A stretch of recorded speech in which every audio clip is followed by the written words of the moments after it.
a feeling we had something. Could've seen it in your eyes. Took a second, but I'm right here, waiting for you with open arms.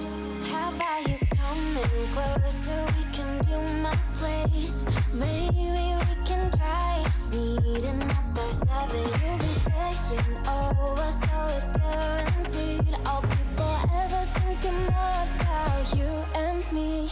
I don't wanna let you go. I don't wanna let you go. Nah. Tell me what you want to know. Run your fingers down me slow. Cause you're in my head. You are. Cause you're in my head. Cause you're in my what you think?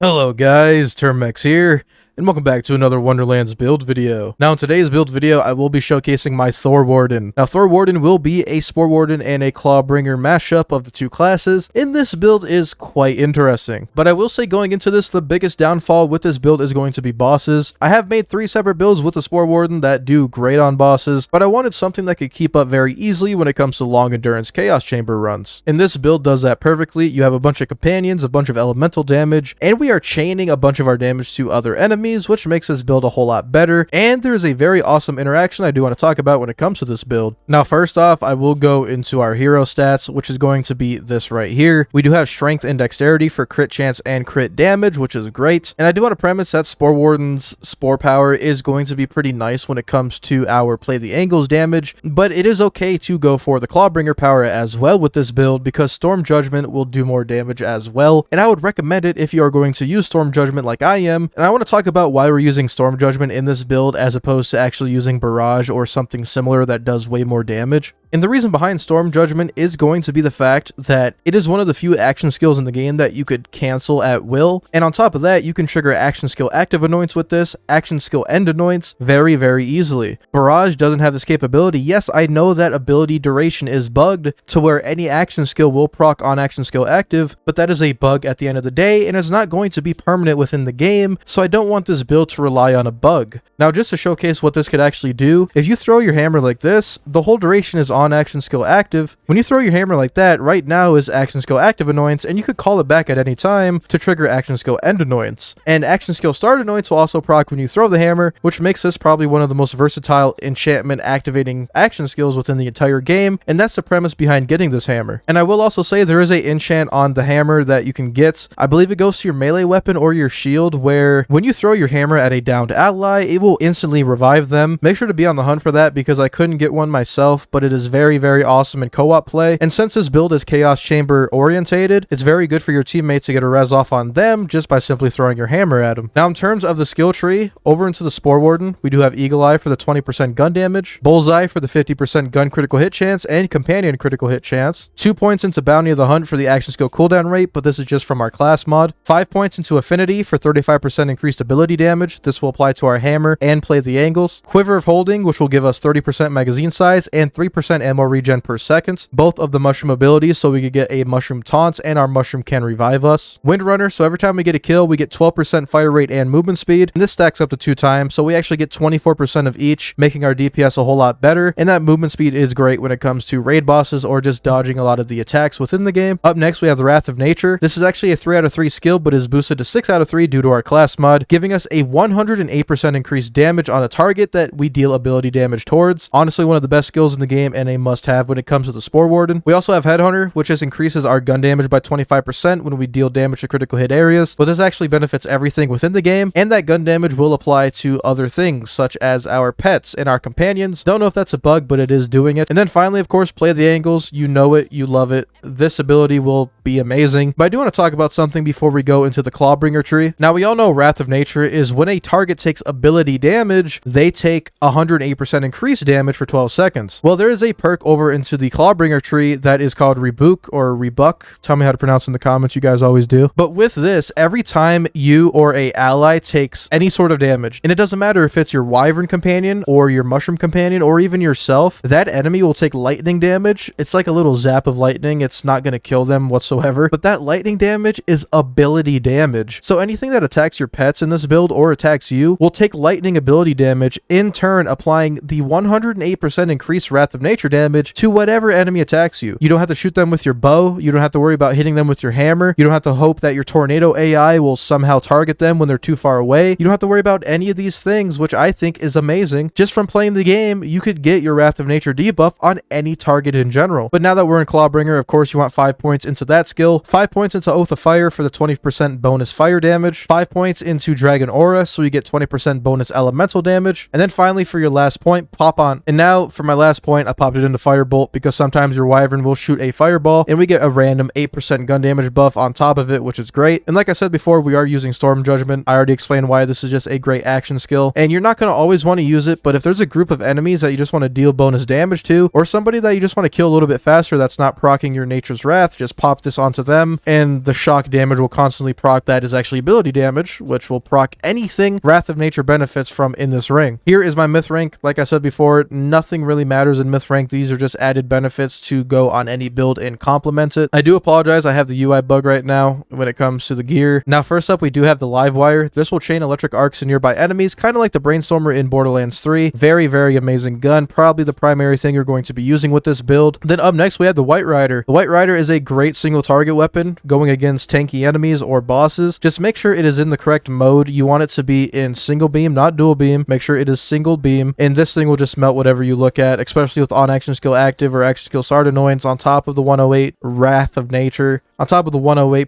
debuff we're going to have on enemies, this gun shreds. And I did get to drop it in Volatile, which is amazing within itself. And then I know I didn't actually pop this into any of the clips because it is a boring weapon. The liquid cooling is here, and you can use it if you want, but personally, I pop on the, I do need to find it because the way things are. You can pop on anything else. The Queen's Cry is something I use, and not just because it is a replacement, but if you use the taser, I realized the taser isn't something you should sleep on. When you spam like 10, 12 of these tasers onto an enemy or a group of enemies, taser honestly melts, and I think it needs a little bit more attention. As for your melee, I just have a Goblin Pickaxe with on spellcast, increased gun damage by 30%. This build is very versatile. You guys can really use whatever guns you want, and I love the openness and availability of this build. The fact that you can do that is here, and this just helps build upon that. As for the gear, a lot of it's the same as my previous builds. My gun damage rings are still here. On ward not full, we get double the gun damage. Dealing damage to the boss doubles this ring's gun damage, so we're getting around 40% from this ring and 34% from this ring, just raw gun damage on top of all the other benefits we do have. Our class mod is going to be the same as my Ricochet Warden, just for the pure fact that it is a great class mod. I just like to target the +3 on natures because of the amount of damage we deal, but any class mod that has +3 natures will work. I do wish there was a Spore Warden and Clawbringer one, which would probably be optimal, but it really depends on your play style. But overall, you want something that has more points into natures. As for shields, I know we're using the freaking Buffmeister. I know it sucks. It's not bugged. Buffmeister itself is not bugged. I'm just gonna point that out. The only thing that's bugged about Buffmeister is if you're using Spell Shot, it applies unnecessary damage to Spell Shot. Only Spell Shot. Buffmeister is not bugged within itself. Cool? Cool. I just want to make sure everyone knows that the Buffmeister is not bugged. As for my amulet, we do have Spore Warden power and fire damage. The fire damage is mainly for the build and Clawbringer, but if you want, I would actually recommend you put a Clawbringer amulet on if you want to optimize your Storm Judgment damage, but I would rather have the Spore Warden play the angle so we can get more damage on our ricochets. And then finally for our shield, I do have two different ones.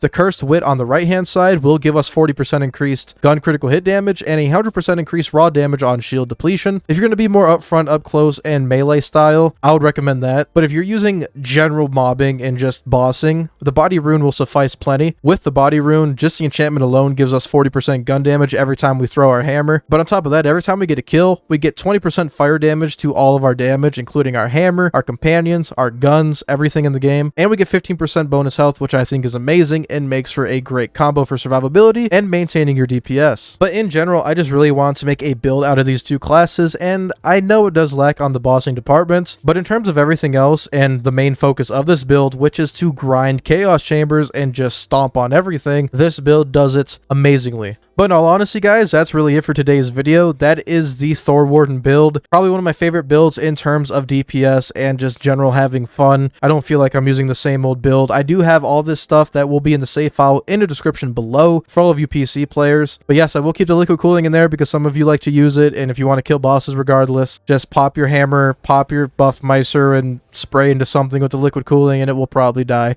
But I really do appreciate you guys and appreciate the support on my Wonderlands videos. It really means a lot that you guys are sticking around for my builds, guides, and all that kind of fun stuff. But if you guys want to support me even further, make sure you guys click the like button down below, as it helps me out a lot and spreads my content more out to the Wonderlands community. Make sure you guys subscribe so you never miss out on another video from me. Make sure you guys join my Discord, links in the description below with all my save files. Want to talk to me, send pictures of your dog, maybe that slice of pizza you had for dinner looked a little too good and you had to snap a picture of it. Everything will be in that Discord. But you guys have a terrific day, and I will see you guys later.